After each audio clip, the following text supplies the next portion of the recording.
second chance for a break that would make it okay. There's always some reason to feel not good enough, and it's hard at the end of the day.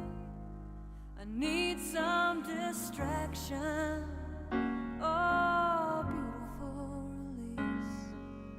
Memories seep from my veins. Let me be empty, oh, and weightless, and maybe I'll find some peace tonight in the arms of the angel. Fly away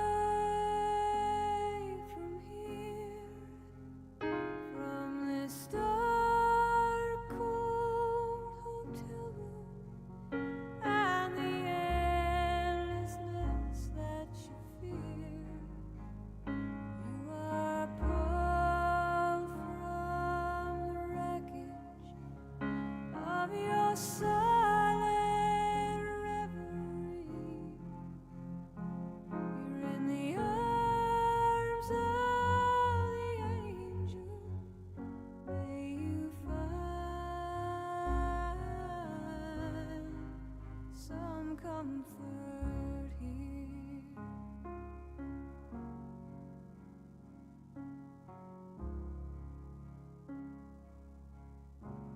So tired of the straight line, and everywhere you turn, there's vultures and thieves at your back. The storm keeps on twisting. You keep on building the lies that you make up for all that you lack. It don't make no difference. Escape one last time.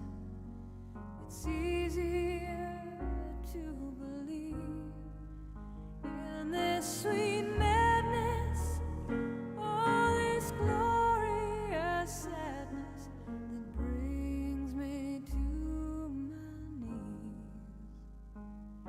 In the arms of the angel, fly away from here, from this dark, cold hotel room, and the endlessness that you fear. You are pulled from the wreckage of your silent reverie. You're in the arms of the angel. May you find some comfort here. You're in the arms of the angel. May you find some comfort here.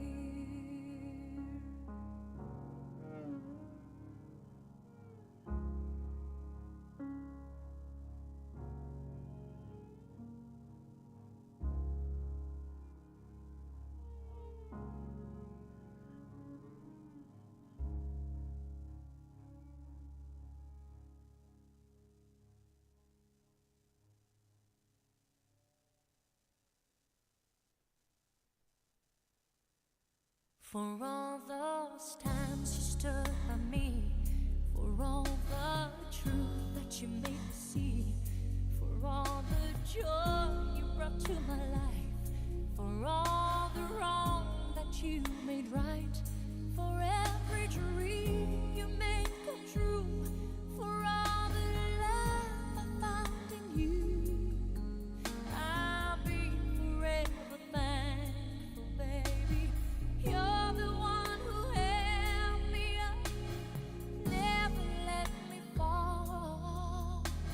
You're the one who saw me through it all.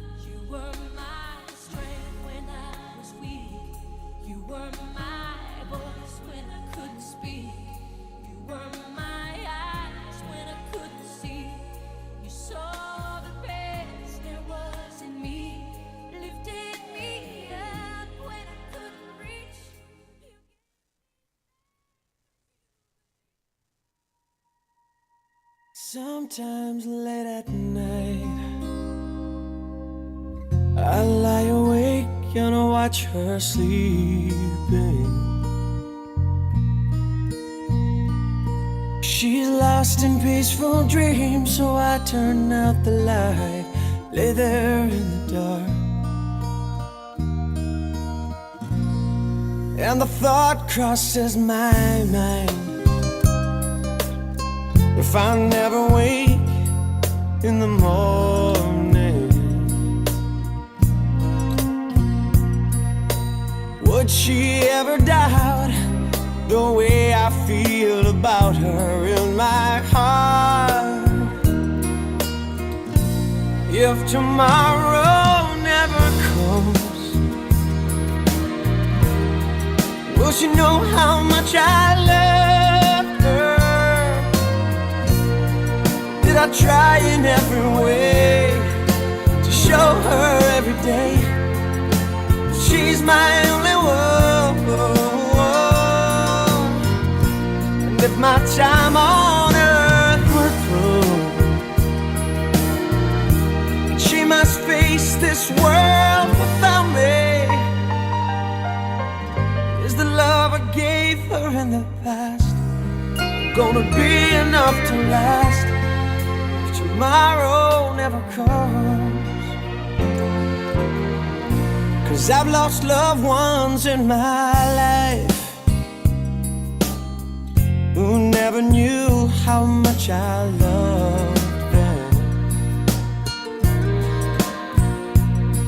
Now I live with the regret that my true feelings for them never were revealed. So I made a promise to myself, say each day how much he means to me, and avoid that circumstance where there's no second chance. Tell her how I feel. If tomorrow never comes, will she know how much I love her? Did I try in every way to show her every day she's my only one? And if my time on earth were through, she must face this world without me. Is the love I gave her in the past gonna be enough to last if tomorrow never comes? Tell that someone that you love just what you're thinking of if tomorrow never comes.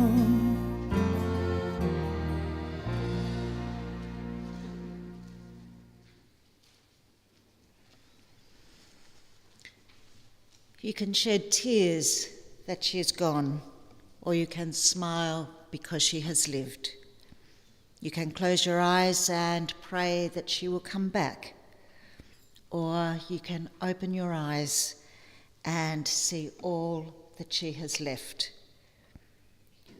Your heart can be empty because you cannot see her, or you can be full of the love that you shared. You can turn your back on tomorrow and live for yesterday, or you can be happy for tomorrow because of yesterday. You can remember her and only that she's gone, or you can cherish her memory and let it live on.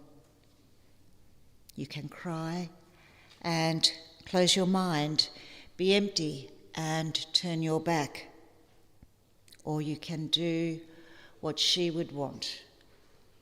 Smile, open your eyes, love, and go on. Smile, open your eyes, love, and go on. As the straight shooter that Heather was, this is definitely what she would want.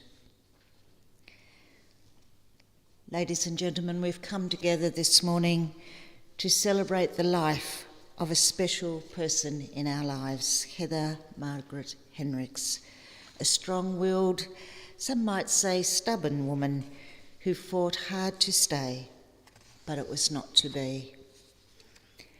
On behalf of her loving daughter Brooke, grandson Grady and granddaughter Kaya, I welcome you and thank you for being with them today to celebrate Heather's life and to say goodbye to her in a meaningful and loving way, in the way that she would want. Not too much fuss and not too many tears. I also welcome those who are viewing online this morning as they were unable to join us here in the chapel. At the conclusion of our service, you are warmly invited to remain here for light refreshments, to share your memories of Heather and to support one another.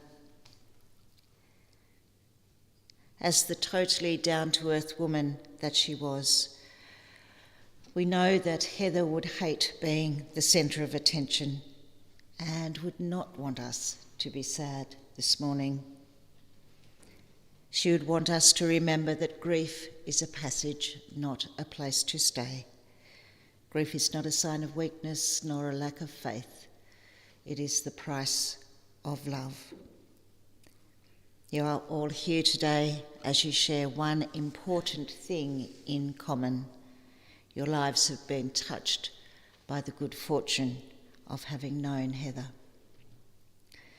Selfless, social, devoted to her family, Heather's strength and tenacity meant she faced life head-on, never complaining, stoically accepting her lot and fighting hard to get back home. Heather's eulogy has been lovingly written by her grandson Grady, and I invite him to come forward to present it now. Thank you, Grady.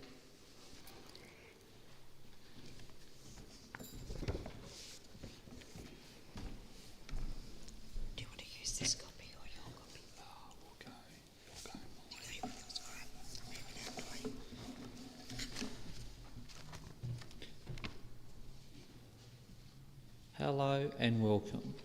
I'd like to start by thanking everyone who has come today to pay their respects and mourn the loss of Heather. For those that don't know, I am her grandson Grady and I will be conducting today's eulogy. Hopefully we can share a few stories and have some laughs, because that's what Heather would have wanted. Heather is the beloved wife of Darcy, mother of Brooke, sister to Sheila and Graham, auntie to many, grandmother of Kaya and myself. Heather was a caring person, always putting family first. She was stubborn and you knew where you stood. However, if she liked you, you had a friend for life, and there are many people in this room that did in fact have a friend for life. Heather was also known for her humour, always being quick to crack a joke at her own or someone else's expense. She would often be heard saying, "Just look at you. You're not pretty and you're not ugly. That must make you pretty ugly." Heather had many other words of wisdom, including only a fool makes the same mistake twice and Rome wasn't built in a day. Heather Margaret Henricks was born on the 3rd of July 1948 in Hythe, Kent. Heather was welcomed into the world by her mother Sheila, her father George, and her 4-year-old sister Sheila. Her sister Sheila was sitting on the front doorstep the night Heather was born. Shortly after dinner, the midwife arrived at the family house and got out of her car carrying a large bag. As the midwife approached the front door, Sheila said to the midwife, "I know what you have in that bag. You have my baby sister." Heather attended Hythe Primary School and remembers often walking home in the snow. When Heather and Sheila would arrive home, they would remove their gumboots at the front door, where their mother would rub their feet before letting them stand in front of the fire to warm them up before dinner. Granny Dearman was a big part of Heather's childhood. Heather and her father George would visit every Wednesday and Saturday, where Heather would be spoiled rotten. George would sit and talk while Heather, very poorly, played the piano. At the end of the evening, Granny Dearman would say, "Well done, dear, that sounded lovely," and give Heather some sixpence for her trouble. Heather was very close to Granny Dearman up until moving to Australia, and still has fond memories of their time together. In February 1958, the family decided to move to Australia. Heather remembers the night they said goodbye to Granny Dearman. Here was Granny Dearman standing on her front porch, bawling her eyes out, while Heather and family said their goodbyes. Granny Dearman's last words before the family left were, "Don't let the kangaroos get the girls, Jimmy." Heather and her family boarded the Fair Sea and departed to Port Said in the Middle East. After arriving in the Middle East, they set sail again, bound for Perth, then Melbourne, then Bell Bay, before finally arriving by train into Burnie. One of the things Heather remembers vividly about her sailings was the seasickness. One particular morning in a cabin of 16 people, Heather remembers laying in bed with her mother and sister laughing at everyone else that was awake and spewing from seasickness. They were all hungry and decided it was time to get up and have some breakfast. Upon standing up, all three of them also spewed from seasickness and were left eating humble pie.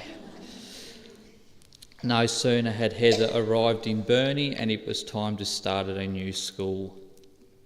Heather still remembers her first day.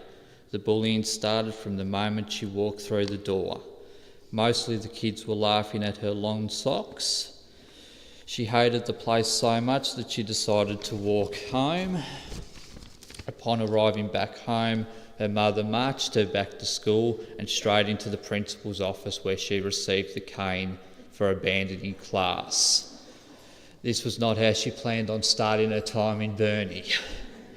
When Heather and her family arrived in Burnie, they started off in Somerset before moving to Wilson Street and then Hodgman Street.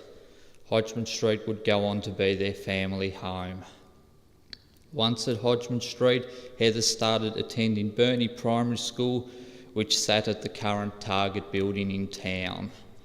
Heather can remember walking down the hill to school of a morning and having to drink a bottle of warm milk that had been sitting outside for God knows how long before class started. At Burnie Primary School, Heather made good friends with Christine Cullen and Margaret Cromie. The three of them would often go across the road to Dennis Munro's milk bar to buy their lunches through the week. Upon leaving primary school, Heather attended Parklands High School, which was located next to the current West Park Oval. Halfway through Heather's schooling, Parklands High School moved to its current location in Remain. Heather would either catch the bus to school or walk up Mount Street if she wanted money to buy her lunch. Heather would often receive goiter tablets in high school and didn't like having to take them. One Friday afternoon, Heather sat at her desk listening to Mr. Williams play the piano. She held her goiter tablet in the palm of her hand, trying to think of a way to get out of having to swallow it. Heather was never somebody that backed out of a dare, so when a fellow classmate dared her to throw the goiter tablet at Mr. Williams while he sat playing the piano, she took aim and hit him plumb in the back of the head. Mr. Williams never did find out where the stray tablet came from. Heather also remembers receiving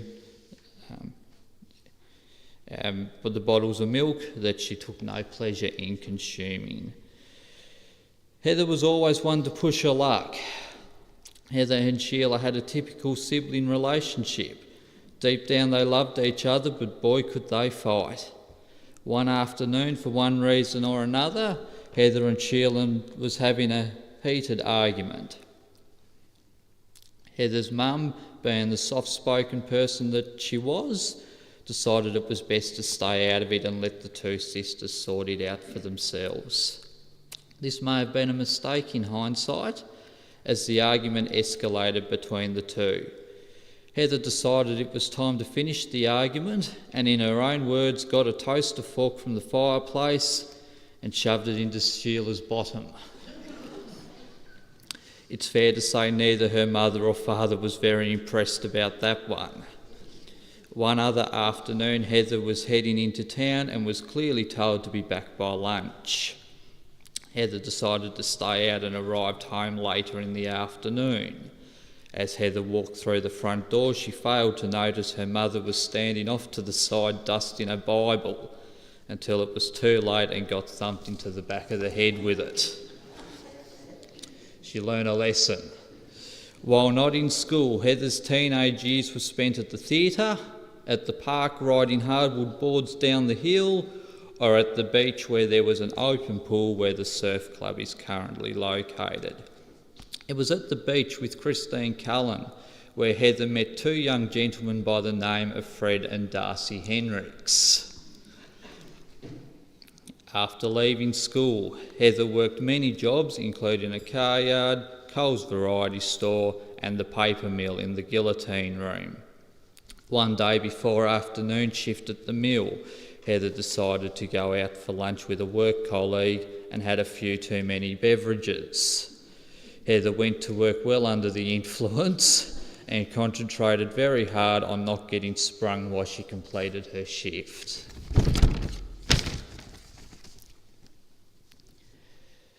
Heather may only have been 14 at the time, but she knew Darcy was the one. Heather and Darcy met in 1962 and would often go to the theatre or down to the beach after school and on weekends. In 1969, after 7 years of dating, Heather and Darcy tied the knot in front of family and friends. 8 years later, in 1977, Heather and Darcy welcomed Brooke into the world. Whenever Heather was asked about having another child, she would say, "You can't improve on perfection." Once married, Heather and Darcy moved into their house at Old Surrey Road. Next door was their neighbour Teddy and Marge Stevens. Heather became lifelong friends with the pair and would often have a chat and exchange recipes over the fence. Heather and Darcy were inseparable from the day they met. Heather and Darcy lived a vibrant social life with many of their friends, which included the Baileys, the Bryants, Kathy and Fred Henricks, Malcolm Connolly, the Porros and the Dans. They would spend many an hour sitting round the dining table playing cards, laughing and enjoying each other's company.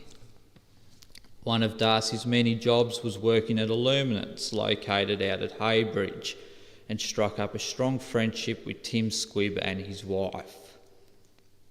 They decided to start a small tuck shop and sell home-baked goods to their fellow colleagues. Heather and Carol would spend many hours baking goods for the two to sell. Once Darcy retired from Illuminance due to illness, Heather took on the role of his carer until his passing in 2001. Heather spent her days taking Darcy all over the state for different doctor and specialist appointments, with a smile on her face and without complaint. Heather was always a family-orientated person. Christmas and New Year's Eve were always spent surrounded by her family at her sister Sheila's house. They would spend all day and night sitting round the table sharing stories and laughs. At midnight on New Year's Eve, everyone would sing Auld Lang Syne, while the darkest-haired boy would exit via the back door and re-enter through the front door to welcome in the new year. Betty and Heather met in the early 1980s, when both Betty's children and Brooke started attending school together. Betty and Heather would take it in turns to drive their children to school each morning as they lived close by. The two would go on to be lifelong friends, often catching up for a cuppa and a chat. It was also in the early to mid-1980s when Heather made another lifelong friend in Daryl Shaw. Daryl and his wife Dawn moved in next door to Heather and Darcy and quickly struck up a friendship. Daryl remembers arriving in Burnie one Saturday morning with his stuff still on the mainland and not knowing anybody. Heather and Darcy took it upon themselves to welcome Daryl and Dawn and provide them with some basic belongings to get them through. Heather and Darcy would often be over at Daryl's place playing cards and enjoying a cold beverage. This friendship with Daryl continued when he moved to Stowport and then to Montello. After Dawn's passing, Heather struck up a friendship with Daryl's second wife Elizabeth, and they also became lifelong friends. After Darcy passed, Daryl took on the role of honorary pop for Kaya and myself. Daryl would often call in home after school or on weekends to visit Kaya and me, and would always have a bag of magazines for Heather to read and would stay for a chat. Brooke was a local basketball player that represented Tasmania throughout her teenage and early adult life. Heather took on the role of making sure Brooke got to all her training and games that she needed to be at. Darcy would often say that he needed a picture of Brooke and Heather on the fridge so he could remember what they looked like. Basketball became a big part of Heather's life and she made many friends along the way. Heather met Helen Oakman when Brooke was playing basketball in 1982. As Heather became more involved with basketball, she became more involved with Helen. Heather did many roles throughout basketball, including doorkeeping and manageress in local and inter-town teams. Heather also worked as the doorkeeper for many years. Heather and Helen would often be seen together deep in conversation. They also had a strong friendship outside of basketball, visiting each other for a cuppa and a chat. When not talking about basketball, they would discuss things happening in Burnie, sports, or whatever book they were both reading at the time. Heather and Darcy were very close to Kathy and Fred. Growing up, Darcy and Fred spent a lot of time together as brothers. When Fred and Darcy married Kathy and Heather, the four became inseparable. They would often have social nights at home or go on trips to the casino. Basketball also gave Heather and Kathy another common interest. Heather would be seen with Kathy in the canteen or having a chat with Kathy any chance they got. Once Brooke moved out to Somerset Basketball Club, Heather followed and devoted her time to being the doorkeeper there as well. Heather can vividly remember being with Kathy one afternoon in her yellow Cortina station wagon when they went to pick up Dana and Odette from school. On the way home, Kathy had pulled up at a set of traffic lights when Dana decided she'd pull out her recorder and start giving a performance. Kathy, getting quite irritated at this point, said, "Dana, will you shut up with that recorder?" To which Dana replied, "Well, Mum, if I can't play, what am I supposed to do with it?" Kathy turned round to face the back seat and said, "I know what you can do with it. You can shove it up your arse." Heather also remembers Kathy visiting her one day around lunchtime. Feeling quite peckish, she wandered into the kitchen and found what she thought was a roll of Devon meat. She sliced herself up some and buttered some bread ready to make a sandwich when she sung out to Heather to tell her what she was going to do. Heather from the other room replied, "Yeah, go for it, mate, but that meat you found is dog food." Fair to say Kathy never had that sandwich. Once Kaya and myself was born, Grandma's life was then devoted to her grandkids. Grandma devoted her time to looking after Kaya and myself while Mum was at work. Grandma also did the daily school run and attended assemblies and other sporting events throughout the year. She'd be front row cheering us on at every school assembly and athletics carnival.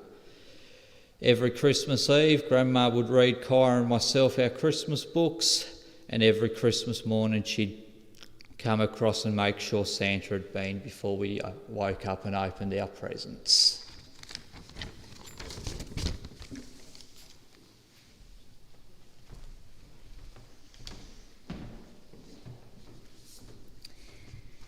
Thank you, Grady. What a wonderful woman she was, so full of life and love for you all. Her niece Odette has written a poem that she's going to share with us now. Thank you, Odette.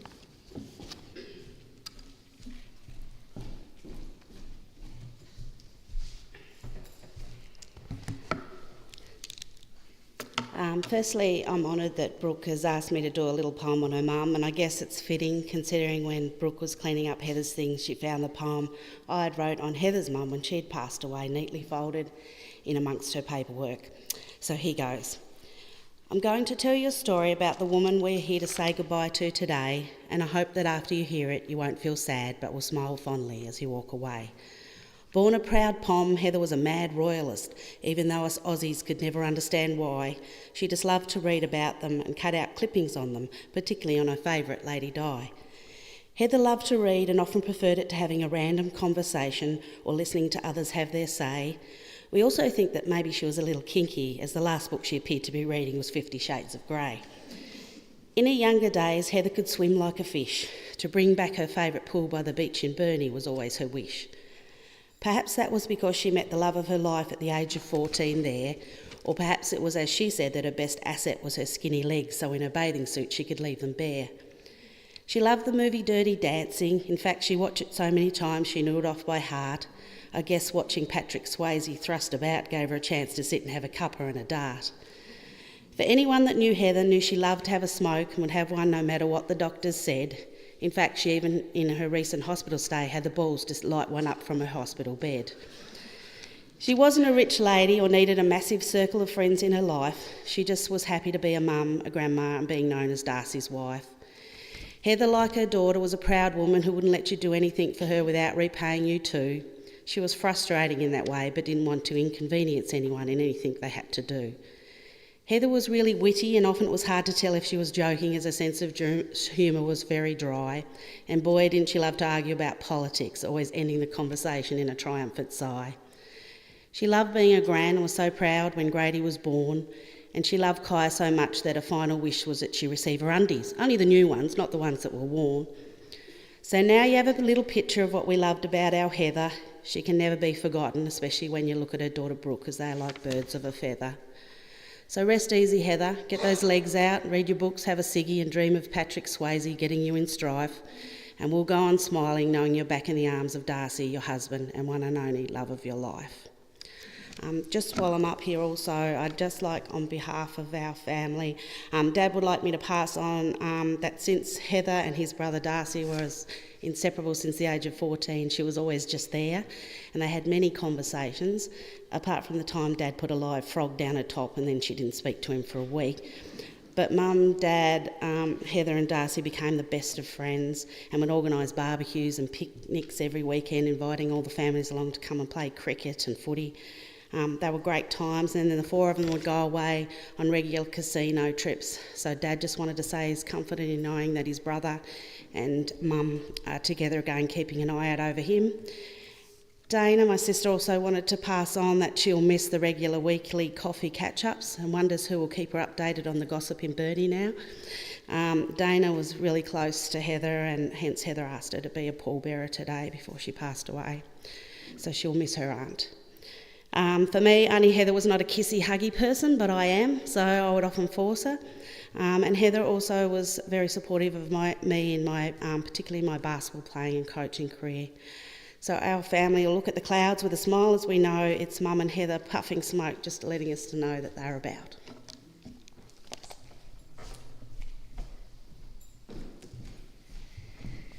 Thank you, Odette. That was beautifully done. What a beautiful love story it was between Heather and Darcy, and the love that she had for Brooke, for all of you. It's just lovely. So now we have the privilege of viewing some photographs that have been collected from the albums that depict some of the things that we've heard about Heather this morning. Remember When by Alan Jackson and Supermarket Flowers by Ed Sheeran have been chosen to accompany these.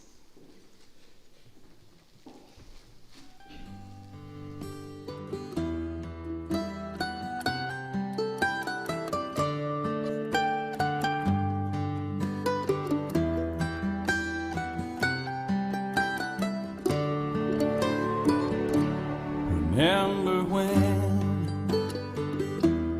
I was young, and so were you, and time stood still, and love was all we knew. You were the first, so was I, who made love and then you cried. Remember when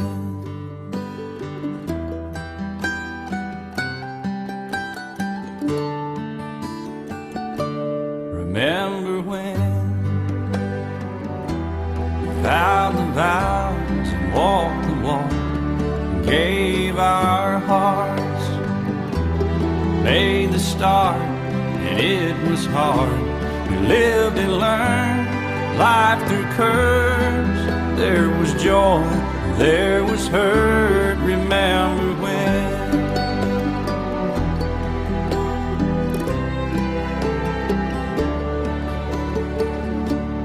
Remember when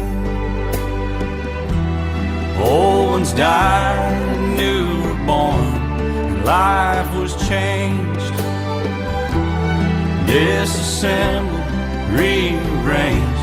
We came together, fell apart, and broke each other's hearts. Remember when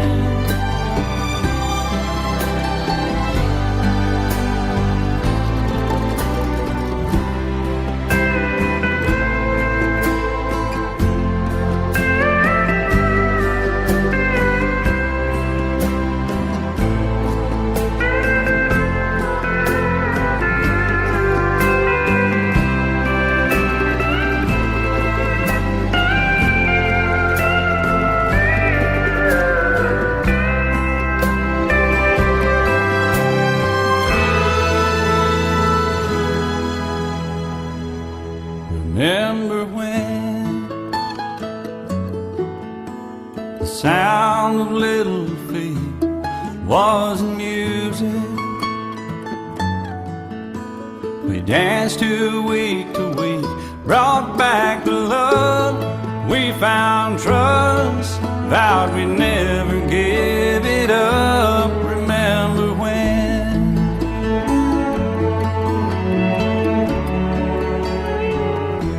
Remember when 30 seems so old now, looking back. It's just a stepping stone to where we are, where we've been. Said we'd do it all again. Remember when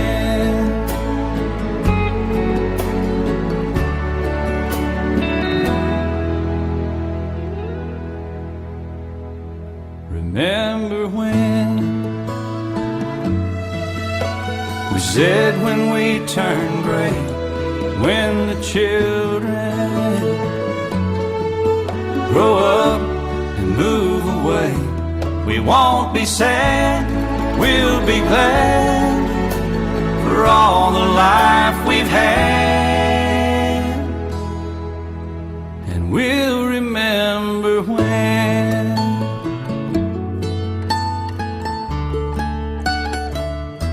Remember when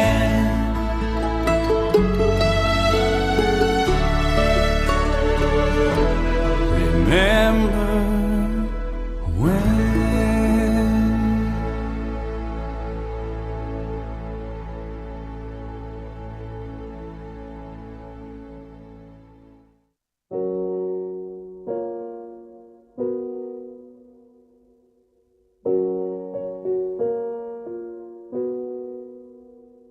I took the supermarket flowers from the windowsill.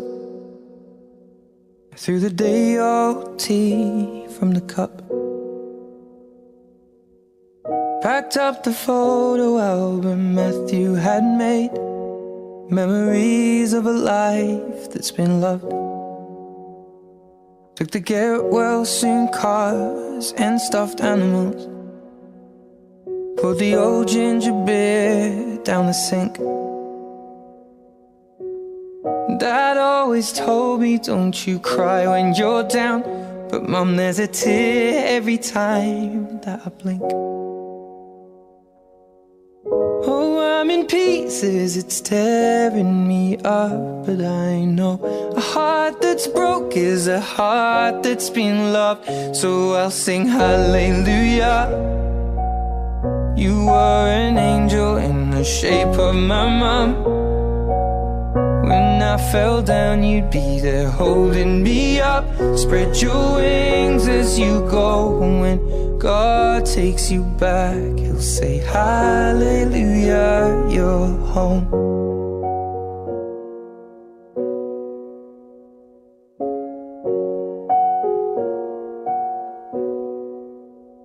I fluffed the pillows, made the bed, stacked the chairs up, folded your nightgowns neatly in a case. John said he'd drive, then put his hand on my cheek and wiped a tear from the side of my face. And I hope that I see the world as you did, 'cause I know a life with love is a life that's been lived. So I'll sing hallelujah. You were an angel in the shape of my mum. When I fell down, you'd be there holding me up. Spread your wings as you go. And when God takes you back, He'll say, hallelujah, you're home.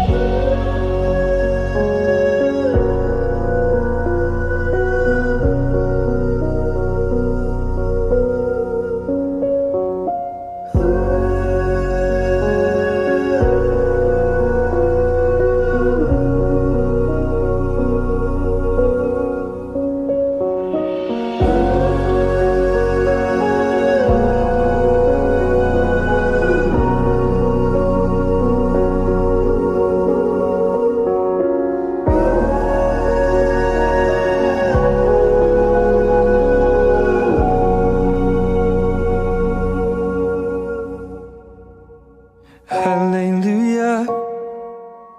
You were an angel in the shape of my mum.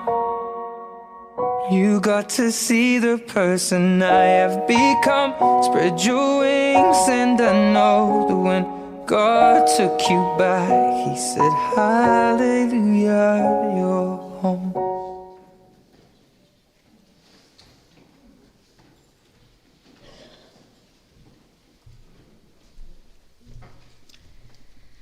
What beautiful memories. Just exuded so much love. Let's take a moment now to pause and reflect on the place that Heather holds in our hearts and the memories that we're going to keep forever. While doing this, you're invited to come forward, place a flower, and say your quiet goodbyes to her.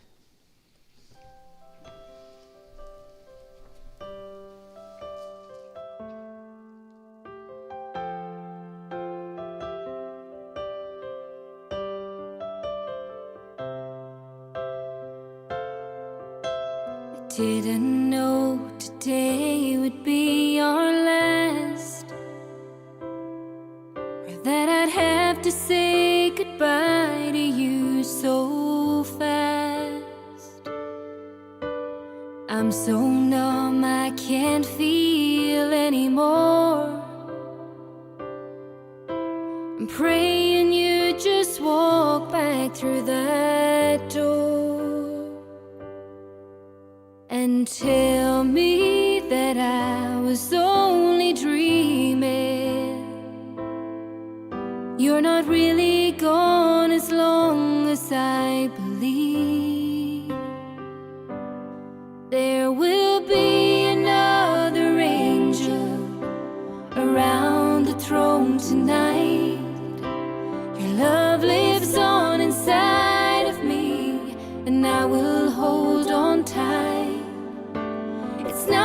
my place to question, only God knows why. I'm just jealous of the angels around the throne tonight.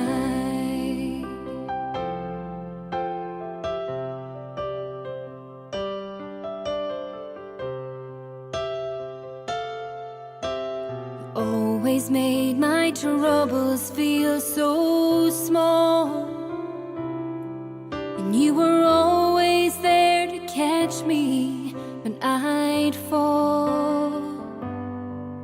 In a world where heroes come and go, well, God just took the only one I know. So I'll hold you as close as I can, longing for the day when I see your face again. But until then, God must need another angel around the throne tonight. Your love lives on inside of me, and I will hold on tight. It's not my place to question, only God knows why. I'm just jealous of the angels around the throne tonight.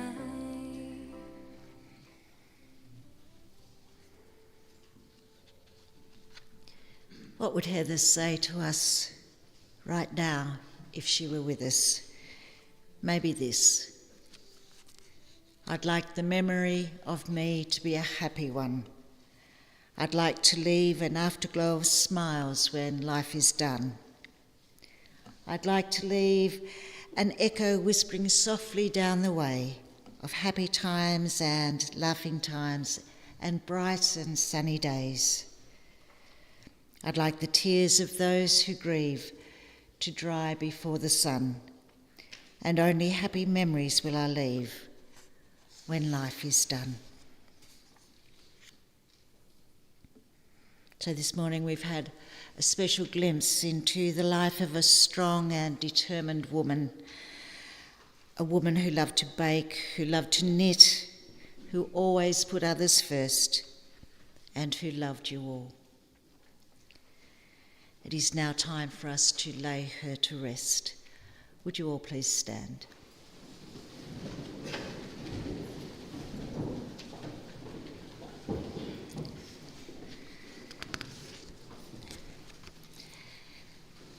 Heather, as we share this moment together, it is with love and unity that we acknowledge what you brought to each of the lives here today, and therefore what is now missing in your physical absence. There can be no doubt that there have been many tears shed and many hearts broken, but we also know that your suffering is over and you are resting with the loved ones who have gone before you. We celebrate you, we honour you, but most of all we pay tribute to your strength of character and positive approach to life. We will never forget you. Now it is with love and gratitude that we commit our memories of you to be locked away in our hearts as we gently yield your body to be cremated. Grateful for the life that has been lived and for all that life has meant to us, may we resolve that while we live, we will strive with all our might to make our living of real worth. And so, Heather, into the freedom of clouds and sunshine, we let you go. Into the dance of the moon and the planets, we let you go. Into the wind's breath and the hands of the star maker, we let you go. And into the sadness and smiles of our memories, we let you go. Go safely, go with love in your heart, and may you forever be at rest. And so, with love, we shall now leave you in peace, and with respect, we bid you a fond farewell. Thank you, ladies and gentlemen.